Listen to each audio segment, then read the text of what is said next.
Welcome to Reach Minds, Thoughts for Your Life's Journey podcast. Today, we'll be merging two intriguing topics: the personal journey of our guest, the founder of Global Warriors, and the support the organization offers individuals in a fast-paced world where burnout and the complexity of AI are everyday occurrence. We'll be diving into how they navigate and address these challenging modern-day issues. I'm joined by Biba Binotti, who has combined over 30 years of experience in the field of psychology, psychotherapy, and coaching, alongside 18 years of organizational marketing, business transformation, and leadership roles. She's passionate about developing leaders at the cutting edge of things and draws on eclectic sources to bring new and pioneering concepts into the realms of leadership. Welcome, Biba. Thank you. I'm intrigued by the merging of the topics around leadership and the challenges that we're all experiencing in a very volatile world and very complex world. And before we dig into that, I really want to know what inspired you to set up Global Warriors. There's many bits to the journey, so I'll try and not overtalk it. But I guess the initial bit was the first part of working in the world of leadership development was not something I'd set out to do. I hadn't even considered myself a leader. I came from a very working class background, did not think that leadership was the place I'd go. Fast forward, I'm in the world and I look backwards and I think actually the biggest influences I had were my family at that time. All the messages of what we take into leadership nowadays, all around about basically being able to be our best selves, going for our dreams and visions, being our best selves in service of other people in our community and building community, all came from my mum, my nan, my granddad, all of those things. So I think there's something about I learned along the way, whilst I thought I didn't have the credentials, I realised that we all have stuff that we can bring. So that was my first sort of part of it. So I started running a company called Red Hat People, and it was all around doing leadership and coaching and development. But Global Warriors is something separate, is something bigger. And that came by doing the work in Red Hat People. I found myself working with particularly these amazing female leaders who were just top in their field. And they had this incredible, almost like lioness passion and energy. And I thought, God, I think I'm a really good connector. If I could bring those people together, then what's possible? What could they do beyond their organisational lives? So that was really the dream of Global Warriors. And, it started off this company called World Work Warrior Women, which is such a mouthful. That warrior energy. And I think it's not all about women. It's not just about women. It's about bringing that energy and enabling women in the world here. In a nutshell, various things happened. When I went out to IP, Red Hat People, we got challenged by Red Hat Inc., saying we don't want you to be called that anymore. At the same time, we were shifting anyway as an entity, moving from a collection of individuals doing the work into something more purposeful and collective together. Global Warriors was born. Basically from that, it was time to claim that. It's interesting because when I hear the word lioness, it evokes in me my mum. And when I used to describe my mother 30 years ago, I used to say she was like a lioness, a migrant woman, used to roll up her sleeve and go, I'm just going to go out and do it, even though she didn't speak fantastic English. But she had that kind of lioness energy about her, which I think is a beautiful energy in many ways. I love that. I love that story of your mum. And that's exactly it. It's moving beyond the feeling like you have to know. There's courage in there, isn't there? Yes, absolutely. Lioness warriorship. It's that I don't know, but I trust something and I'm going to do it anyway. Yeah, I love you. I'd love to have met your mum. So coming back to Global Warriors, you've had a journey. Sounds like some of it might have been bumpy along the way, challenging and reforming yourself. What's the philosophy that underpins Global Warriors for you today? Oh, I think fundamentally, we've always come from a place of love. And I think love in the workplace, when we started out 15 years ago, was really edgy to even talk about that. And that's always been our kind of heart of the work we do. It's been about heart and wanting to bring a much more sort of human-centric place. I think love is far more acceptable in the workplace now, obviously still not to some degrees, but it's more there. But I think how that shows up at the moment for us is our belief is fundamentally we all have all we need. It's a bit like the story of the acorn and the oak. And the acorn, that big oak tree is all in there. It just needs nurturing to be able to grow into an oak tree. And from an oak tree, it can be anything. It could become a ship, it could become a forest, all these sorts of things. And that's our fundamental belief with everybody that we work with. It's all there. We just have to allow ourselves, see it, and be able to nurture it. So I think that's fundamentally our philosophy. And from that, that's where the magic and the brilliance happens. Yeah, I can see that. And I'm so curious around the use of the word love and how an engineered type leader responds to that in terms of connecting with it and what challenges that might pose for them trying to get their head around it. So I'm curious about that. Yeah. And I think that's the thing. I think you're right. Language is really pivotal in the work we do. If we walk into a team for the first time and start talking about love, it can be like, who are these people? What's happening? You can switch people down. It's taking people on a journey. But I think if we break it down, and I think love is such a simple word, but gosh, so much Yes. behind it, and it's so weighted. All of our experiences so weighted behind it. But fundamentally, I saw a lovely definition of love by David Rico, and I think it's come from Buddhist philosophies. And he basically calls it the five A's, this is what love is about. So it's about acceptance, allowing, that appreciation, acknowledgement, and affection. And if you think about just bringing those alive in our relationships and our working relationships, even just allowing an acceptance, that is what we mean by love. And love, I think sometimes people think, oh, these are all the sort of warm, fuzzy, cuddly people. And yes, and actually, we talk about fierce love too. And sometimes love is having that really difficult, challenging conversation with someone that no one else will have, but it's in service of that person. And it might even compromise your relationship, but you're doing it in service of that person. Yeah. That's love. Yeah. That's love. I love the five A's. I think it's so accessible, the acceptance, the acknowledgement.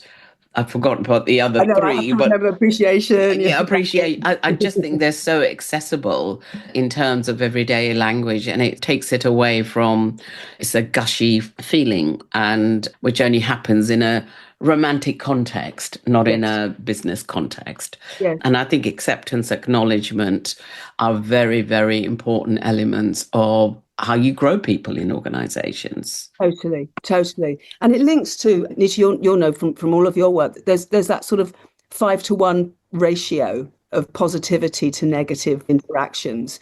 I think there's a lot of research there saying that for every one negative, you need 5 positive to create healthy, non-toxic relationships.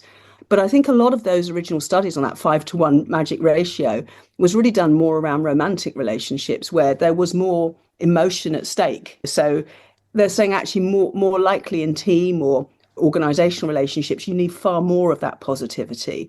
And I say again, it is through those five A's that we can Yeah. start to show that. And I think sometimes we forget that we really have to pay attention to the quality of our relationships in order to get increase the productivity too. Yeah. So that brings me to the second part of our conversation, which is around in a challenging, complex world that we're living. How are you, global warriors, meeting that, enabling that in organizations to create an environment where people can thrive and people can grow? Yeah. I think there's a number of things and fundamentally, I think what we do in our work, it's more about it's what we do. We do some great stuff. I always think we do as global warriors, and I think we've got an amazing team, but it's who we are in that. So I think there's an importance of role modeling, and all of our team do their own inner work. They do their work, they role model.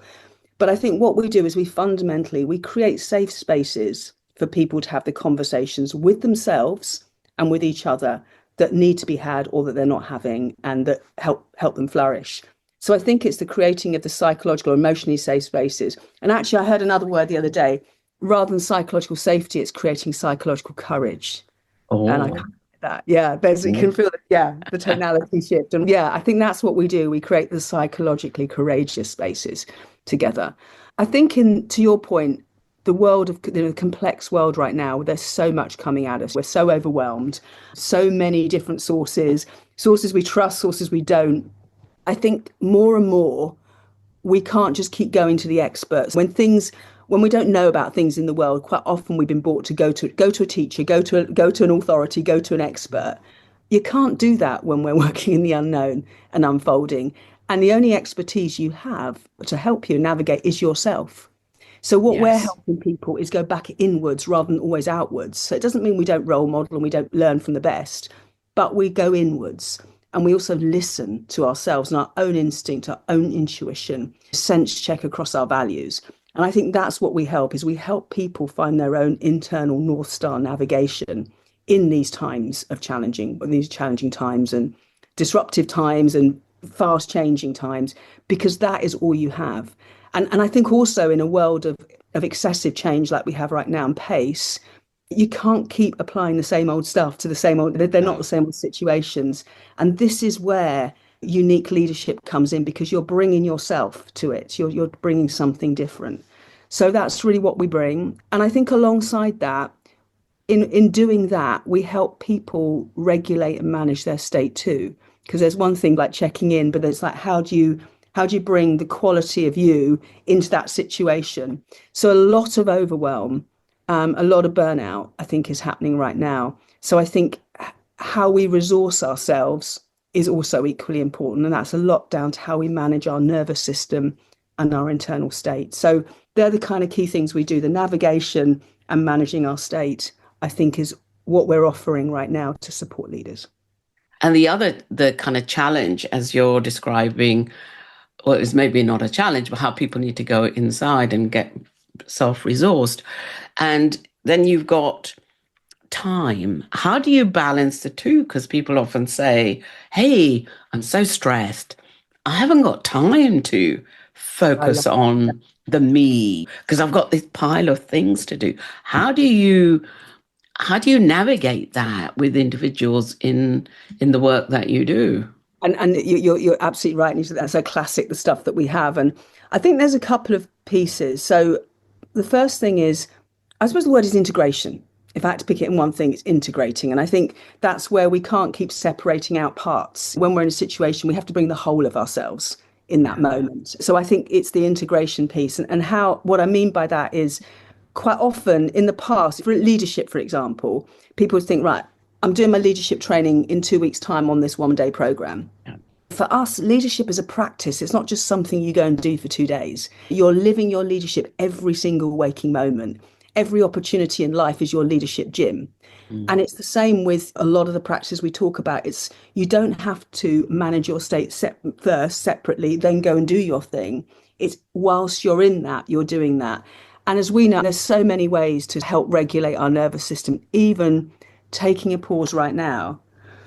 Take a breath, just a few breaths, just breathe and just pause.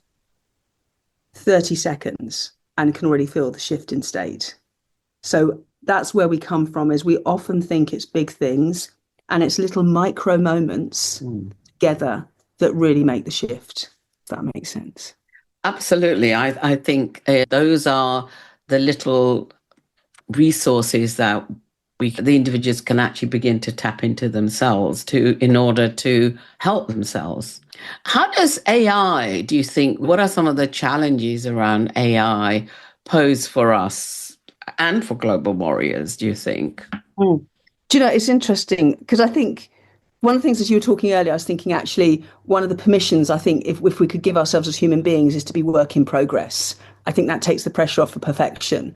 And I think it's where I feel we are with AI right now. AI has come on really rapidly for a lot of us, and it's allowing ourselves to be work in progress as we're working with it. But I think there's a couple of things I see in AI. So I feel like on one level, I think there can be a really exciting part, because I feel, if you asked me a few months ago, what's the biggest issue that I'm seeing in leaders and organisations, it's burnout, it's overwhelm. We are doing too much stuff. And I think the rate of change since COVID has really accelerated. And I think what I'm seeing is burnout for me is a little formula between when we're trying to hold the intensity and the micromanagement and the control with pace. Trying to hold the two together is too much. Yeah. So I think AI might in some ways be a bit of a savior and a solution that helps us with that doing stuff, trying to take away some of the magnitude and the time we spend on doing things that in some ways, so it does the human doing bit that might give us a bit more space for our human being part. And that's where our gift is, in my opinion, as human beings, our gift is the being. And I think we haven't even started to really stretch into our potential as humans. So I feel quite excited that there's another level of possibility for us as a human race if we can get beyond ourselves and let go of trying to control the day to day, let AI do that and move beyond. So I think there's something exciting there.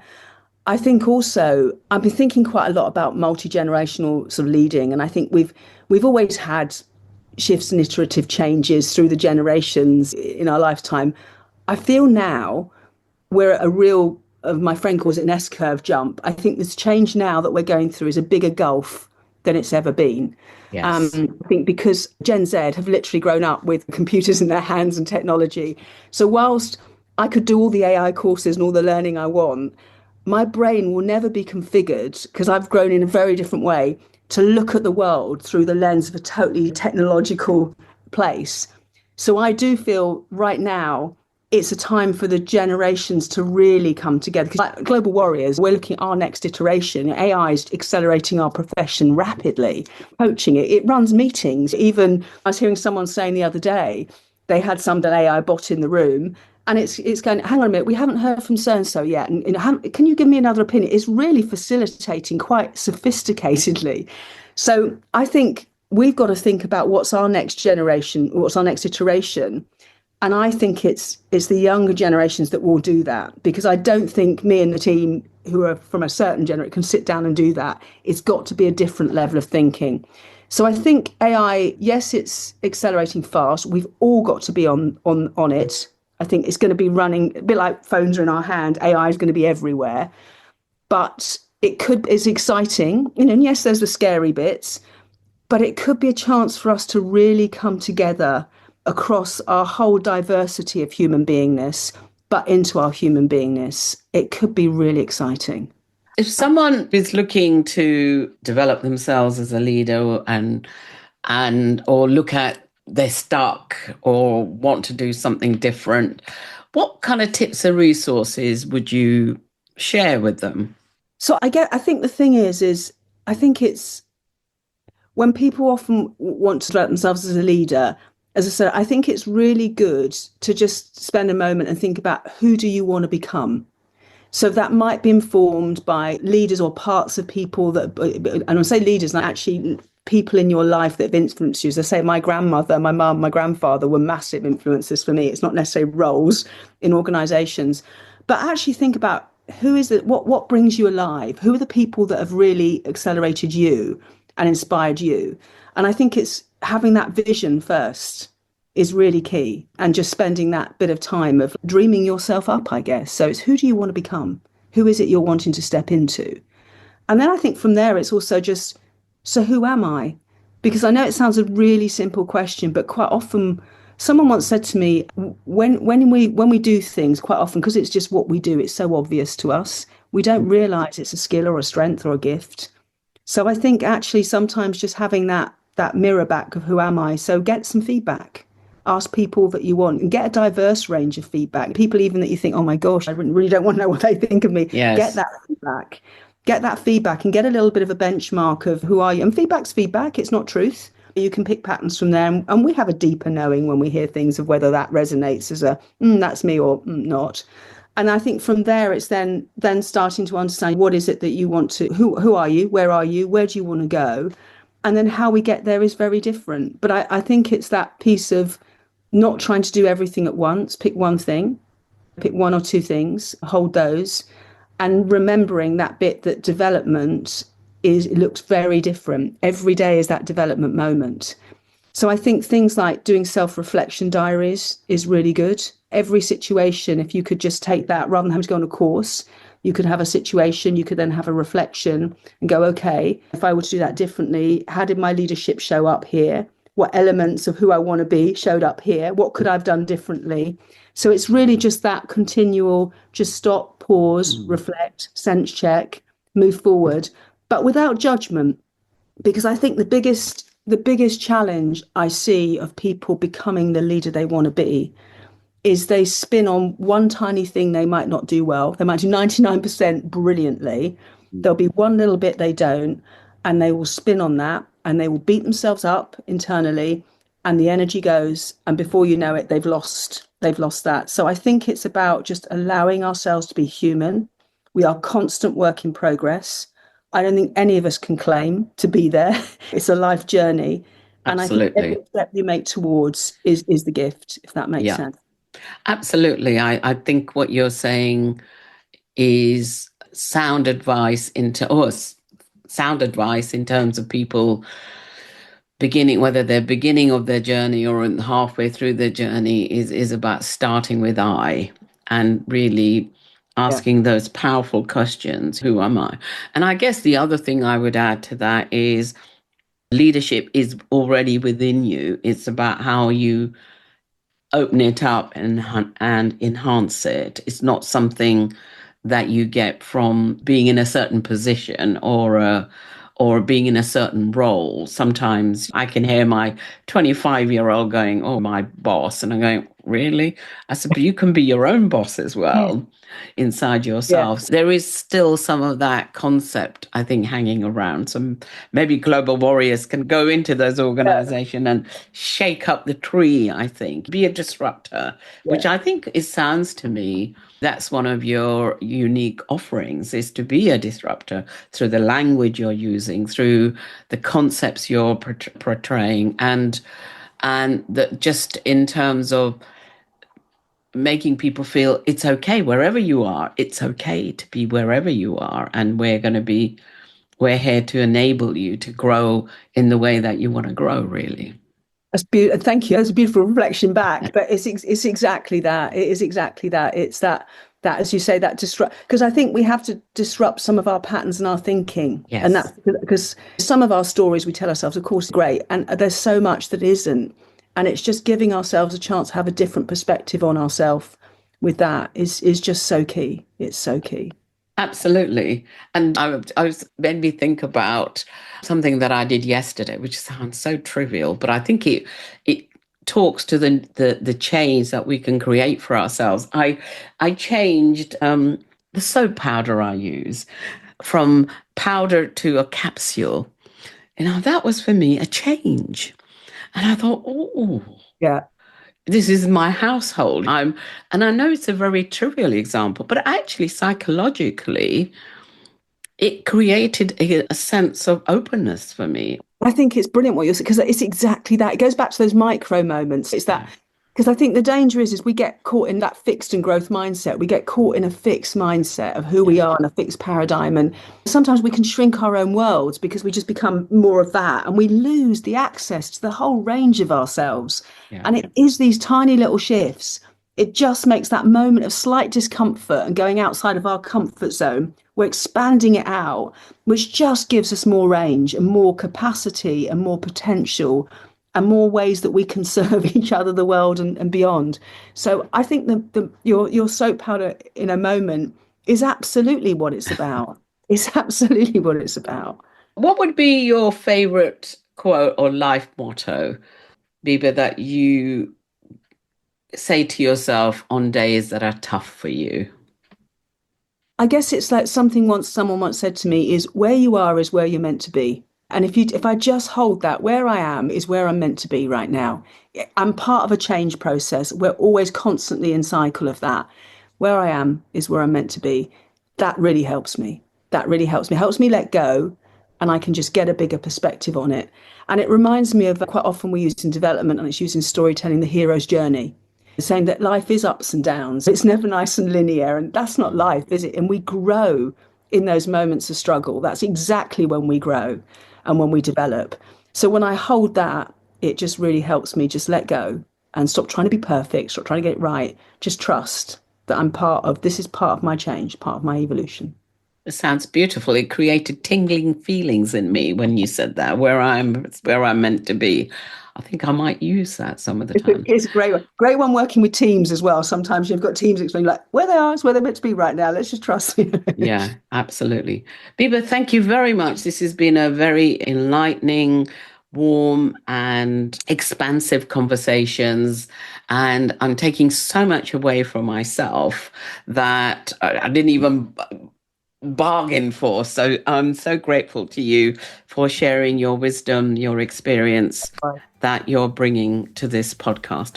Thank you, Nita. And likewise, I think it's a co-creation in the end. I've really enjoyed chatting with you too. So thank you. Thank you. Thanks very much. If you enjoy listening, tell a friend.